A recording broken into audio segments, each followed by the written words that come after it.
ठीक है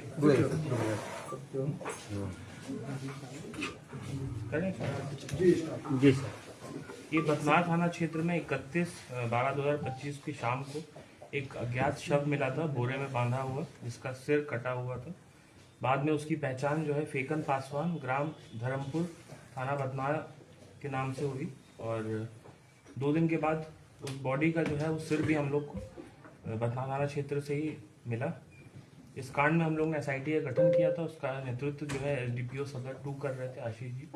और जो टेक्निकल टीम थी और जो IO है, उन्होंने CDR एवं टेक्निकल विश्लेषण के बाद जो है जो अनीता देवी, जो मृतक की दूसरी पत्नी थी, उनसे पूछताछ किया गया। पूछताछ के क्रम में उन्होंने स्वीकार किया कि पत्नी, जो उनकी दूसरी पत्नी थी, उन्होंने ही और उनके 2 बेटे अरुण कुमार और ऋषु कुमार, इन तीनों ने मिल के जो है उनकी हत्या की थी, फेकन पासवान की।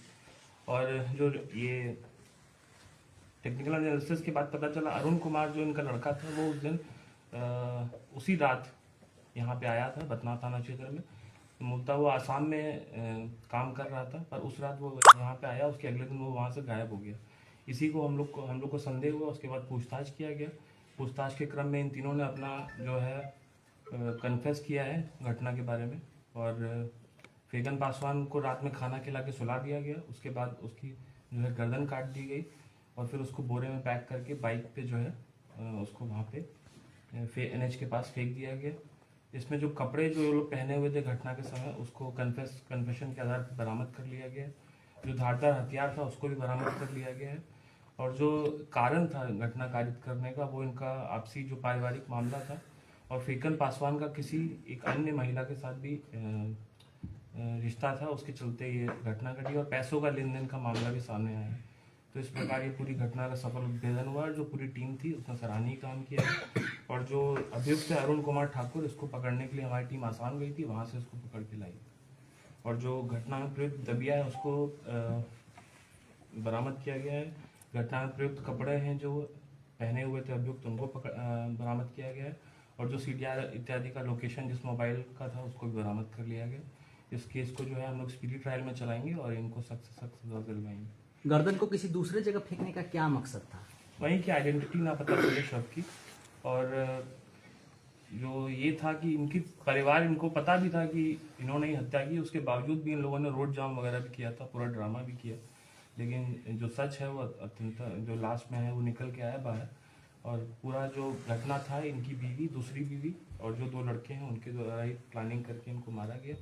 और पैसे का लेन देन, अनैतिक जो इनका रिश्ता था किसी और महिला से, यही सब कारण थे इसके पीछे। तो ये जानना चाह रहे हैं जो महिला साथ में है वो कौन है? ये इनकी दूसरी पत्नी। अच्छा, ये भी संलग्न है इसमें? वार्ड सदस्य यही है क्या? नहीं, जिनके साथ नाजायज संबंध था, क्या वो भी आ रहे हैं जांच के दायरे में? नहीं, वो इसमें नहीं है। घटना इन तीनों लोगों ने ही की है और इनको उसके अनैतिक संबंध के बारे में पता चला। और मूलतः पैसों का भी विवाद था। 5 लाख रुपए जो है इसने बोला था कि हम देंगे, और उसमें से 3 लाख रुपए दिए भी थे। उसके बावजूद उनके साथ गाली गलौज करना और ये सब करना, इसके चलते लोग आक्रोशित थे। और ये तीनों लोगों को वो टॉर्चर भी करता रहता था, कई चीज़ों को लेते हुए। ये सब चीज़ों के इनके अंदर अपने जो सौतेले पिता थे इनके प्रति घृणा थी, जिसके चलते इन लोगों ने घटना को कारित किया। हत्या घर में ही की गई थी या कहीं ले जाकर? सोने के बाद घटना घर में ही की गई थी। तो सब बेडशीट और ये सब हम लोग को मिला है और बहुत सारे साक्ष्य मिले हैं। सब हम लोग FSL से जांच करवा के उसको अच्छे से। 4 दिन तक सिर कहाँ छुपा के रखा गया था? सिर तो फेंक दिया गया था वहीं से। वो 4 दिन के बाद हम लोग को बरामद हो गया। क्योंकि सिर जो मिला था उस समय कोई स्मेल वगैरह नहीं था, इसलिए। नहीं वो वहीं था, ठंड की वजह से शायद ऐसा हुआ